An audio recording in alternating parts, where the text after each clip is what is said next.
Hello student, जैसा कि आपको पता है प्रीवियस लेक्चर में ओम्स लॉ स्टार्ट हो चुका है। तो ओम्स लॉ की जो क्लास है उसको कंटिन्यू करते हैं। देखिए बेटा, अकॉर्डिंग टू आपको पता है, according to Ohm's law, according to Ohm's law V is directly proportional to the I. मतलब किसी पर्टिकुलर कंडक्टर वायर का अगर फिजिकल सिग्निफिकेंट को कांस्टेंट रख दिया जाए तो जो वोल्टेज लेवल है वो करंट पे डायरेक्टली क्या हो जाता है, डिपेंड हो जाता है। इसका मतलब यहाँ पे हो जाएगा V is equal to I R. Now in this format R is equal to V upon I. अब देखिए इस फॉर्मूले के अंदर जो आप R को डिटरमाइन कर रहे थे वो R होता है बेटा रेजिस्टेंस। क्या होता है? रेजिस्टेंस। क्लियर? अब रेजिस्टेंस का सिंपल मीनिंग क्या होता है? अगर इसको जनरल लैंग्वेज में बात करें तो रेजिस्टेंस एक स्पीड ब्रेकर ऑफ करंट होता है। लेकिन अगर मान लो फिजिक्स के अकॉर्डिंग इसकी डेफिनेशन को उठाएं तो किसी भी पर्टिकुलर कंडक्टर सब्सटेंस में करंट फ्लो होने के लिए जो करंट को डिटरमाइन करता है फ्लोटेशन में, वहां पे एक अवरोध आपको मिलेगा। That is the resist level to flow of current या इनफ्लो ऑफ करंट। इसका मतलब क्या हो गया कि डिफिकल्टी फेस करनी पड़ेगी। किसको फेस करनी पड़ेगी? करंट सिनेरियो को। तो लेवल ऑफ डिफिकल्टी आर जितना ज्यादा होगा आई क्या होगा, उतना ही कम होगा। लेवल ऑफ डिफिकल्टी आर जितना कम होगा आई क्या होगा, उतना ही ज्यादा होगा। इसका मतलब अगर इक्वल पोटेंशियल लेवल पे किसी कंडक्टर वायर को कनेक्ट कर दिया जाए तो आपको पता है R is equal to V upon I में वी को मैं कांस्टेंट कर दूं तो आर इनवर्सली क्या हो जाएगा, 1 अपॉन आई या आई इनवर्सली आर। क्लियर? तो ये एक सिंपल कॉन्सेप्ट था related to the Ohm's law. ठीक है, अब यहीं से बेटा एक टॉपिक उठाते हैं कि what is the value of R and R क्या होता है। यहां पे देखिए एक सिंपल सिनेरियो डिजाइन किया गया है कि व्हाट इज द आर। देखिए सबसे पहले वी नो दैट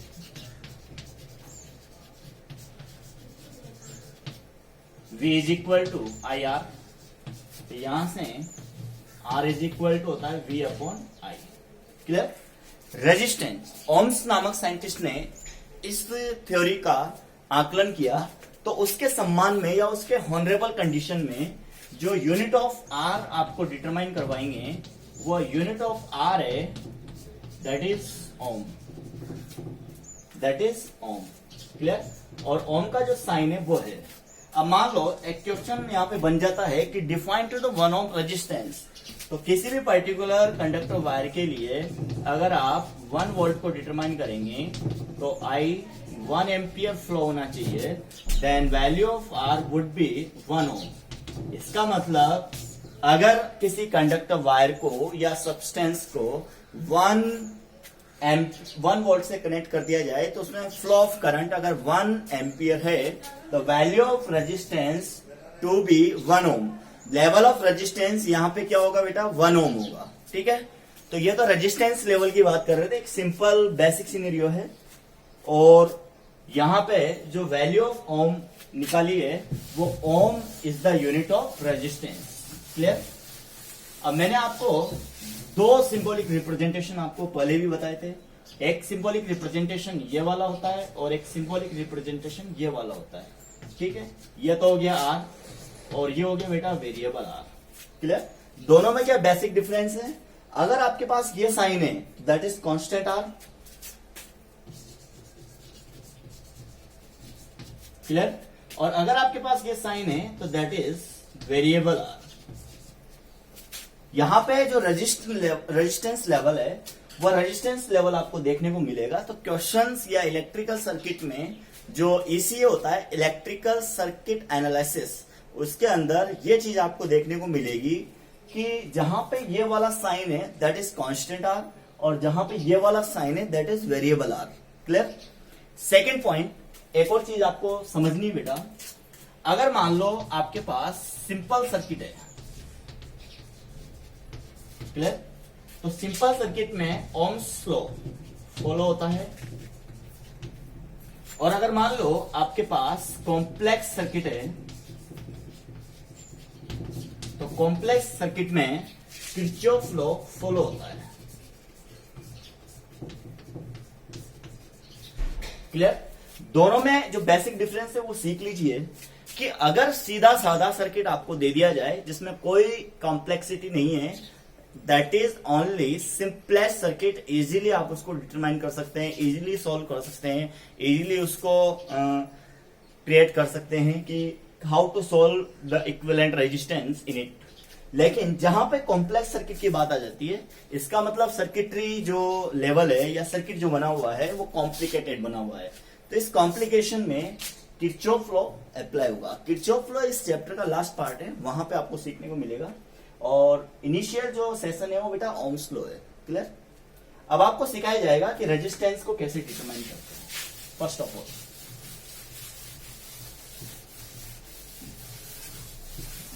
क्लियर? तो यहां पे इंपॉर्टेंट फॉर्मेट है, उसको नोट करेंगे। देखिए कैसे नोट करना है। We know that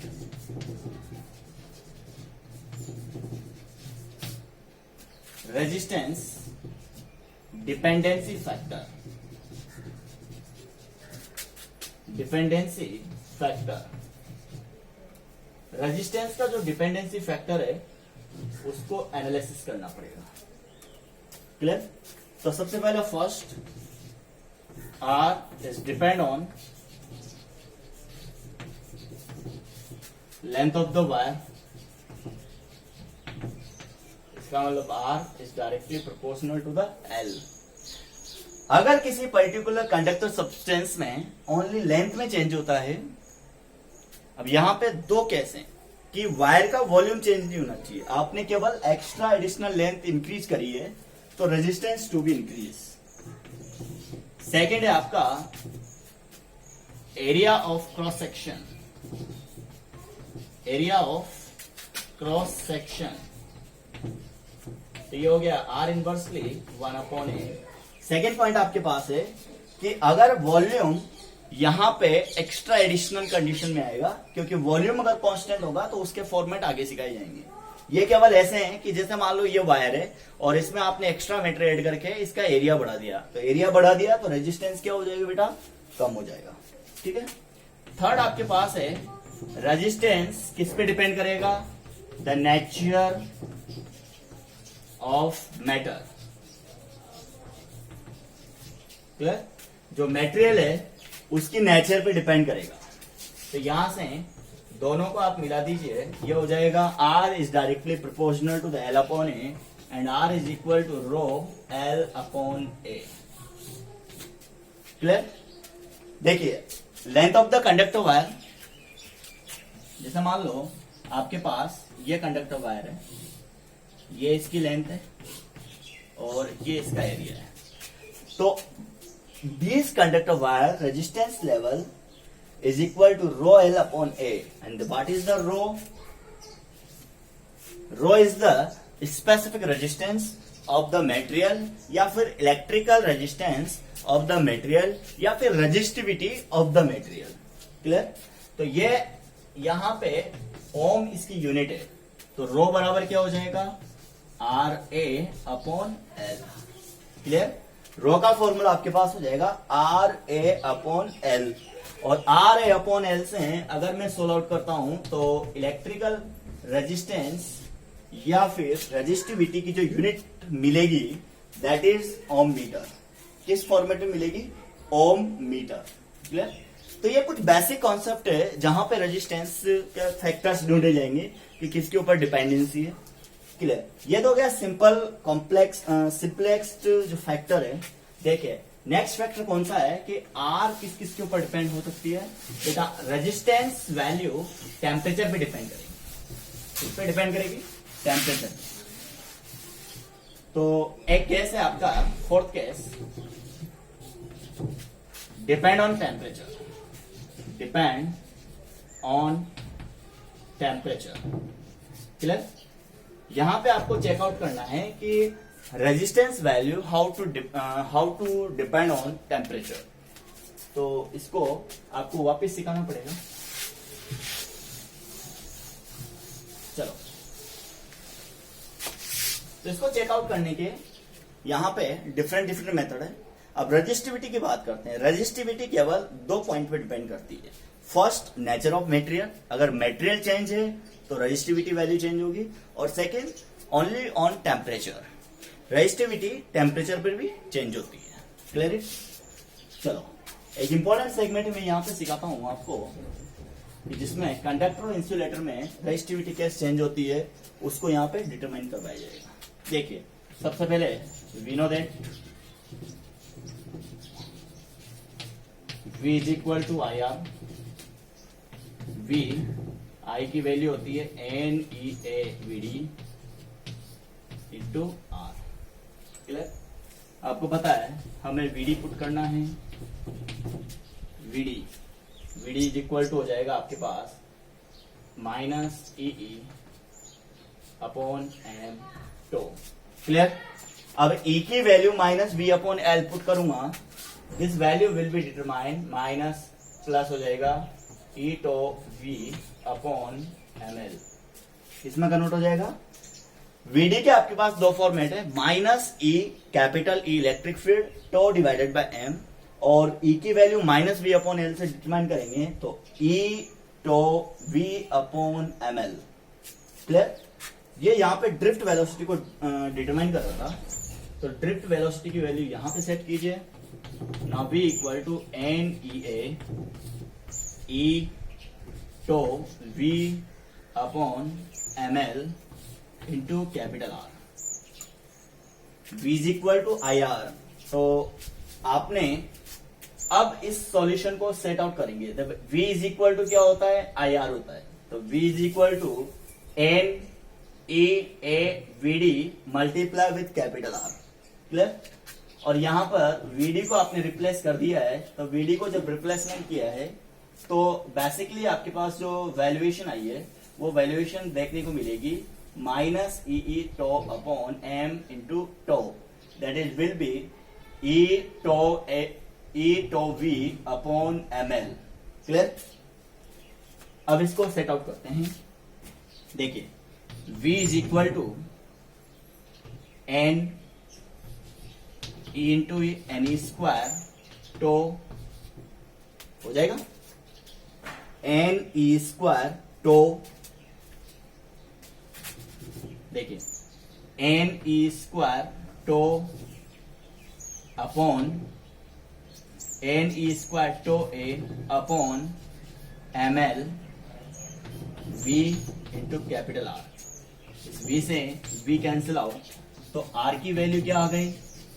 ML upon NE square tau A। Clear? ये हो गया सिंपल रेजिस्टेंस। तो आपने कुछ भी नहीं किया, V is equal to IR लिया, V की वैल्यू I में रिप्लेस करी, NEAVD into capital R, VD को रिप्लेस किया E tau V upon ML, तो NEA into E tau V upon ML solve किया NE square tau A divide by ML VR। V से V काटा, बचा आपके पास R। क्लियर? इसको डालेंगे अपन इक्वेशन नंबर फर्स्ट। अब इक्वेशन नंबर फर्स्ट के बाद आप जाएंगे वापस रेजिस्टेंस के फॉर्मूले के पास, that is determine R is equal to rho L upon A। Clear? तो लिखो, now we know that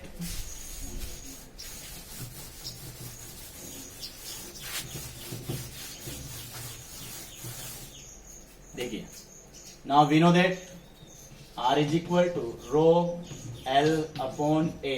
equation number 2 यहां पे आ जाएगा from equation first and second. तो आप रो L अपॉन A बराबर M upon NE square tau L by A। Clear? आपने L अपॉन A से L upon A cancel out कर दिया, तो rho is equal to M upon NE square tau. Clear? यह आपके पास electrical resistance या फिर रेजिस्टिविटी आ चुकी है। क्लियर? रेजिस्टिविटी का formula M divided by NE square tau आपके पास आ चुका है। अब यहां पे बेटे जो क्वेश्चन बनते हैं वो दो क्वेश्चन बनते हैं। कौन से क्वेश्चन बनेंगे? नंबर ऑफ 2 क्वेश्चन यहाँ पे जनरेट होते हैं और नंबर ऑफ 3 क्वेश्चन भी बन सकते हैं। तो पहले फर्स्ट क्वेश्चन बनता है, this type of material which have increased to the number of charge carriers, then what would be the resistivity in this format? तो आपको पता है टो इनवर्सली 1/n, इस केस में टो इनवर्सली 1/n। क्लियर? जब किसी पर्टिकुलर सब्सटेंस में electrons का मास कांस्टेंट होगा, E की वैल्यू चार्ज कांस्टेंट होगा, relaxation time would be constant, then rho inversely 1/n, then this type of substance which belongs to the resistivity is inversely proportional to the number of charge carriers. If we increase to the number of charge carriers, then resistivity would be decreased. Clear? तो first point तो यहाँ पे set out होता है कि जब आप number of charge carriers को इंक्रीज करेंगे तो resistivity would be decreases. Clear? Second point है आपका टो के साथ कंडक्टर के लिए।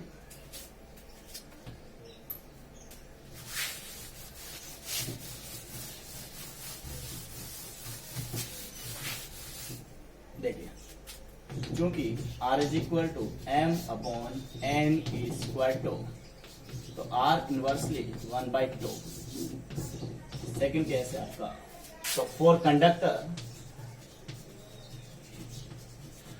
टेम्परेचर को इंक्रीज करेंगे। टेम्परेचर को बढ़ाने पर जब कोवेलेंट बॉन्ड ब्रेक होता है तो इलेक्ट्रॉन रैंडमली फास्ट मूव करेंगे। जब इलेक्ट्रॉन फास्ट मूव करेंगे तो उनके बीच के जो टाइम पीरियड है, रिलैक्सेशन टाइम, वो क्या हो जाएगा? डिक्रीज हो जाएगा। इसका मतलब resistance would be increase for conductor. Conductor का आपको पता होगा कि किसी भी कंडक्टर मटेरियल, 10th क्लास में आपने पढ़ा है कि किसी भी कंडक्टर मटेरियल का टेम्परेचर बढ़ाने पर रेजिस्टेंस बढ़ता है। तो वहां पे आप क्या बोलते हो? सर इसका टेम्परेचर कोफिशिएंट क्या होता है? पॉजिटिव होता है। तो यही चीज यहाँ पे एक्सप्लेन हो रही है कि रो इज इक्वल टू,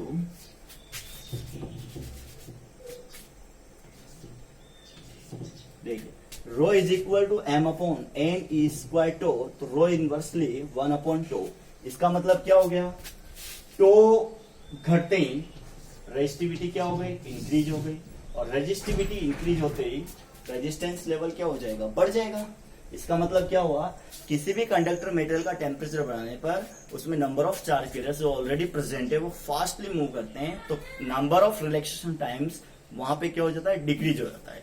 अगर रिलैक्सेशन टाइम डिक्रीज हो गया तो टेम्परेचर क्या हो जाएगा? बढ़ाने पर टो कम होगा, टो कम होने पर रेजिस्टिविटी क्या हो जाएगी? बढ़ जाएगी। और R इज इक्वल टू क्या होता है? रो L/n। तो उस सेम लेंथ और सेम एरिया के कंडक्टर वायर का रो बढ़ते ही R क्या हो जाएगा? बढ़ जाएगा। थर्ड केस होता है कि कंडक्टर के अलावा इंसुलेटर और सेमीकंडक्टर मटेरियल में क्या होता है। तो थर्ड और पॉइंट ले लेते हैं आप कि rho is equal to m/n E square tau. Clear? इसमें बात आती है फॉर इंसुलेटर, ऑब्लिक सेमीकंडक्टर। इसके केस में बात करते हैं, जब यहां पे बेटा टेम्परेचर को बढ़ाया जाता है तो जो मॉलिक्यूल्स के बीच में कोवेलेंट बॉन्ड बना हुआ है, वो कोवेलेंट बॉन्ड क्या हो जाता है? ब्रेक हो जाता है। इसका मतलब इजीली यहां पे टेम्परेचर बढ़ाते ही फ्री इलेक्ट्रॉन्स क्या हो जाएंगे? फ्री इलेक्ट्रॉन्स मतलब n की संख्या क्या हो जाएगी? बढ़ जाएगी। क्लियर? फ्री इलेक्ट्रॉन जब n की संख्या बढ़ जाएगी तो टो इनवर्सली 1/n से जब n बढ़ेगा तो रो घटेगा, और जब रो घटेगा तो उससे बना हुआ रेजिस्टेंस या उससे बने हुए वायर का रेजिस्टेंस क्या हो जाएगा बेटा? कम हो जाएगा। तो यहाँ पे नंबर ऑफ 3 पॉइंट्स आपके क्लियर हो चुके हैं। फर्स्ट पॉइंट, एक ऐसा मटेरियल जिसका number of free charge carriers आपने क्या कर दिया? इंक्रीज कर दिया या डिक्रीज कर दिया, तो उसका टो उस हिसाब से, रेजिस्टिविटी उस हिसाब से चेंज होती है। और दो इंपॉर्टेंट कॉन्फ़िगरेशन है कि कंडक्टर का टेम्परेचर बढ़ाने पर क्या होता है। तो कंडक्टर का टेम्परेचर बढ़ाने पर relaxation time between electrons decrease होता है due to the collision state. Tau घटेगा तो रो बढ़ेगा। और सेम टाइप कॉन्फ़िगरेशन, तो R इज इक्वल टू क्या होता है? Rho by a, rho L/a। Same type wire के लिए जब रेजिस्टिविटी बढ़ेगी तो उसका रेजिस्टेंस भी क्या हो जाएगा, इंक्रीज हो जाएगा। तो आपने ये चीजें ऑलरेडी पढ़ी हुई है, ठीक है। As well as for insulator और सेमीकंडक्टर केस में बात करते हैं तो देखिए, जब टेम्परेचर बढ़ेगा तो टेम्परेचर बढ़ाने पर सबसे पहले क्या होगा, जो इलेक्ट्रॉन कॉन्फ़िगरेशन है वो पहले क्या था, उसमें फ्री इलेक्ट्रॉन्स अवेलेबल नहीं होता है। सेमीकंडक्टर लो टेम्परेचर में बात करते हैं, इंसुलेटर की तरह बिहेव करता है। टेम्परेचर बढ़ाया, कोवेलेंट टूटे, ब्रेक टूटे, बॉन्ड टूटे, उसके बाद क्या हो गया, एन बढ़ गया। एन बढ़ने के बाद रेजिस्टिविटी लेवल डिक्रीज हो गया। रेजिस्टिविटी डिक्रीज हो गया तो R is equal to rho L by S A. Same type conductor wire के लिए आर क्या हो जाएगा, डिक्रीज हो जाएगा। तो यहां से 2 पॉइंट आपको देखने को मिलेंगे और बहुत इंपॉर्टेंट सीखने को मिलेगा।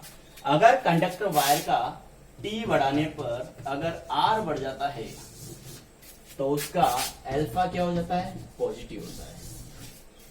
क्लियर। और ये अल्फा होता है टेम्परेचर कोफिशिएंट। क्लियर। और अगर इंसुलेटर की बात करें कि टी बढ़ाने पर अगर आर डिक्रीज हो जाता है तो उसके लिए अल्फा क्या होगा, नेगेटिव होगा। क्लियर।